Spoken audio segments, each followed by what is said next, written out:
and welcome to the first edition of our new podcast, Catamount InSight. I'm Junwin Meza. I'm a junior here at DHS, and today we're going to be interviewing Principal Dr. Lee Collins. Welcome, Dr. Collins. Thank you for having me. So, it is National Principals Month. I think it's really nice that we're able to talk to you today. So, to start off, how about you tell us a little bit about the path that led you here to DHS? That's interesting. So, I never wanted to be a principal or administrator. I wanted to be a wrestling coach, and I wanted to teach English, and I did that for about 13 years.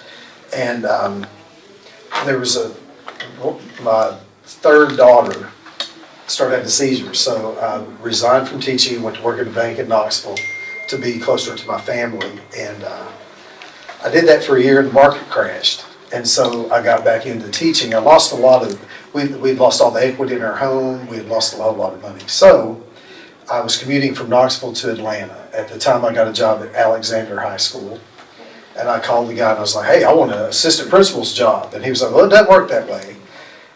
So I went down and I taught at Alexander, and I taught 4 different classes, and I coached football and wrestling. And then the next year I got an AP job at Lithia Springs. I was there for 10 years.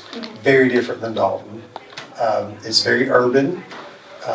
It's a bigger system. I think there's 5 or 6 high schools, 20 elementary schools, that sort of thing. And so I was there for 10 or 11 years, and we turned that thing around. And I really did it out of fear of not being a good dad, because I couldn't afford the pictures, my kids' pictures. And so I was like, well, if I were a principal, I could surely afford my kids' pictures at picture day, and not have to call my mom and say, hey, we got pictures, do you want any? So I was at Lithia for 10 years. We turned that place around. It was in the bottom 5th percentile in the state math. And we got it to the top 3rd, and we raised our CCRPI up 20 points. Yeah, it was a really cool experience. But it was definitely like front line, like all of the social issues.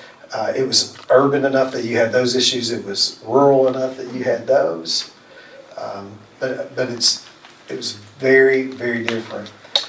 And then I decided at some particular point when that I knew enough that I could help teachers. And so if I could help 150 kids a year, then if I could become an administrator, I could help 650 kids a year. And then at some point I thought, if I become a principal, I can help 1,650 kids a year, right?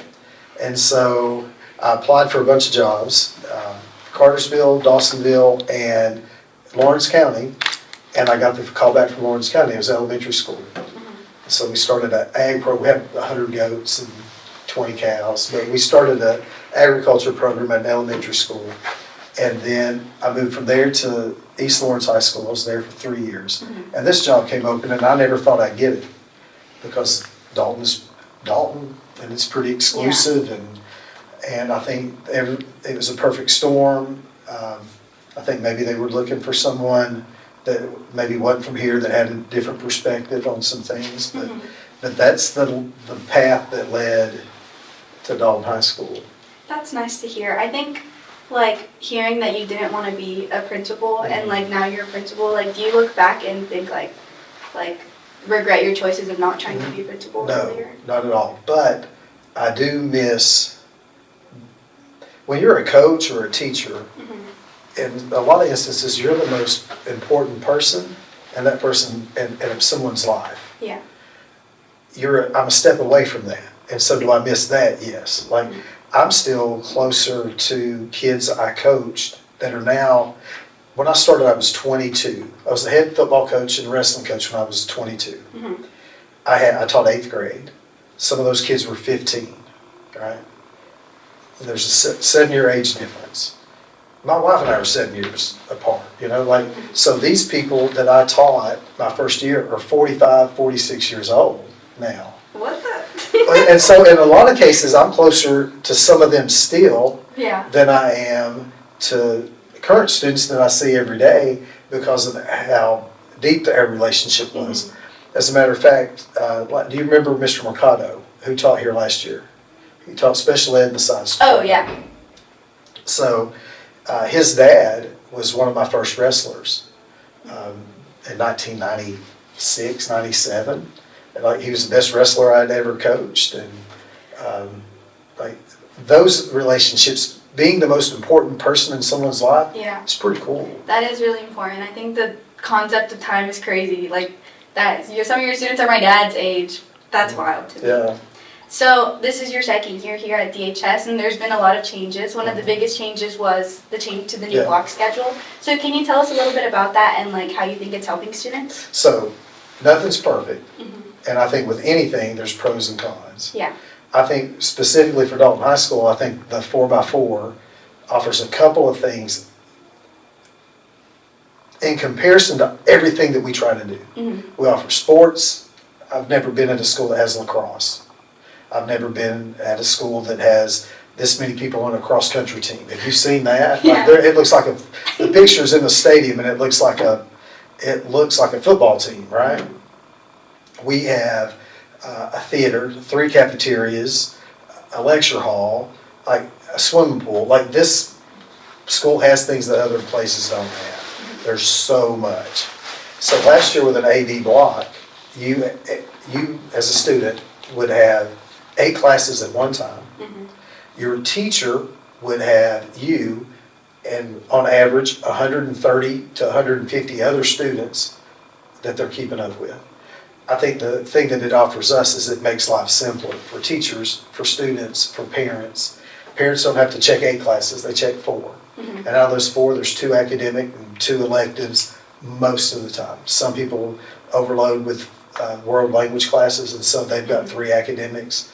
Others elect to take a really difficult CTA pathway, and so that's 4 classes. But I think it simplifies it. So for you, you've got 4 classes and 2, maybe 3 academics.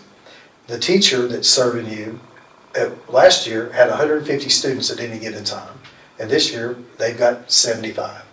I think that it's helped with relationships, which I think is important.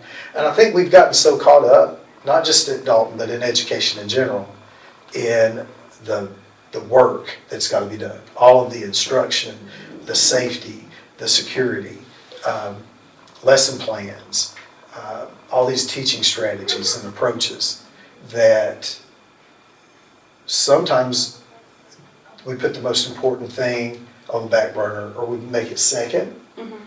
And I think this allows us to focus on those relationships and how we treat each other. Yeah. Because we have more opportunities to have a deeper relationship with our teachers, or vice versa, teachers with students. So I think that's the biggest thing, is that it's simpler. It's fewer classes, fewer students at any one time. So like the biggest thing that I heard was going on when we first found out about the new switch to the block schedule was AP classes. Do you have any plans, or what are your thoughts on like the students who are worried about taking the AP class fall semester and then the exams? So there's 2 things there. One, the research says that there's not a significant difference, and there's a lot of schools that we looked at. I'll give you one example that does really well in AP is I think Heritage and Woodland in Cartersville. And so we asked them those questions, and they were like, you know, we still get these results. There's some, I think Woodland does 8 hours this next semester. So if you take an AP class in the fall, you don't test until May. So you're finished in December, you don't test until May. I believe Woodland, or at least I got this from Mr. Delat, who's one of our APs, is that they do 8 hours, or 8 hour-long sessions, or 16 30-minute long sessions with those kids the next semester, just to keep those topics in front of them. Now, here, what we're planning on doing is a flex period, which was a 35-minute period. And it'll be, I don't know, between first and second, or between second and third. That way it doesn't get involved with, at the end of the day, where people wouldn't take advantage of it, or at the beginning of the day when people are maybe late or tardy. But that 35 minutes, they would be able to go once a week in this flex period to do the very same thing that Woodland does.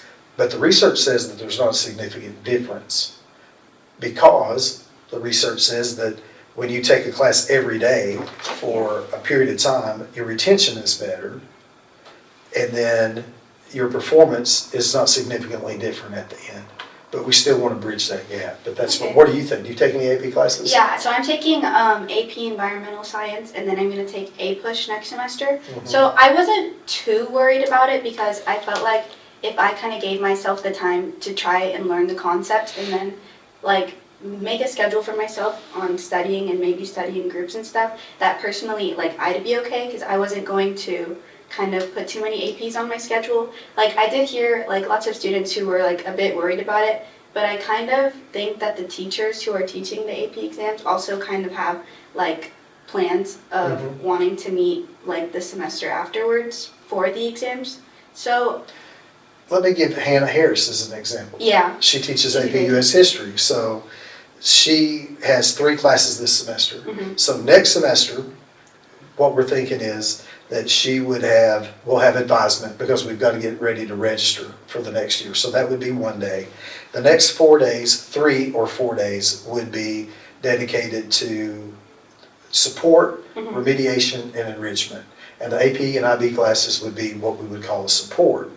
And so she has first period planning, so it'd be 1, 2, 3, and 4 would be Tuesday, Wednesday, Thursday, Friday. So Wednesday, Thursday, and Friday.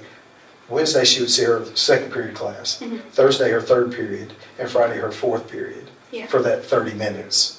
And then at the rest of the time, those students, if they're in AP, probably don't need remediation. Yeah. They'll probably take an enrichment. Mhm. And that would be anything from like 90s movies, music, technology. It could be anything that teachers are willing to offer that students want to take. So that's how that would look. Yeah. So Miss Harris she would be busy doing the AP US History 3 days of the week. Mhm. And then I think, who do you have for AP? Is it Mr. Schaefer? Yeah. All right, so I think he has 1 class of that. So in what period? First period. All right, so you would probably have that flex on Tuesday Mhm. next semester.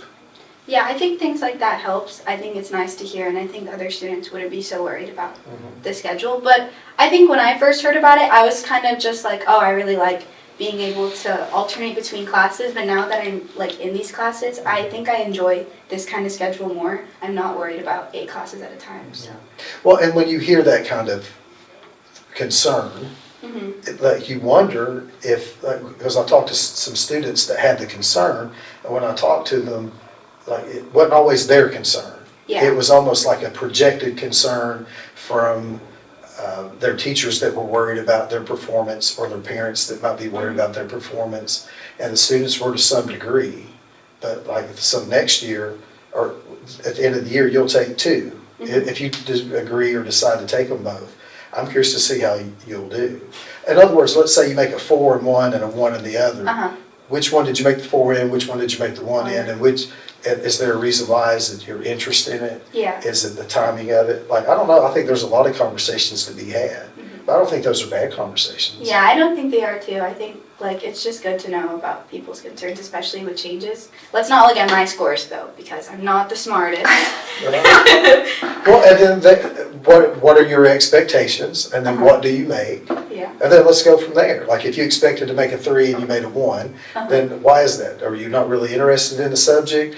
Was it because you took it first semester or second? Mhm. Here's the irony is that you'll have more time in an environmental class before May than you would have if you Yeah. would have taken US history before May, Mhm. or if you'd taken either one the entire year. Just the number of hours that you're in class increase because you get to be in there from August until the end of December, Mhm. which is 90 days. Yeah. You don't have 90 days before the test if it's year-long, and you don't have 90 days before the test if you take it in the spring. Mhm. So, like, I don't know, I'm interested in seeing. I think it kind of weighs, like, it evens out. I think so.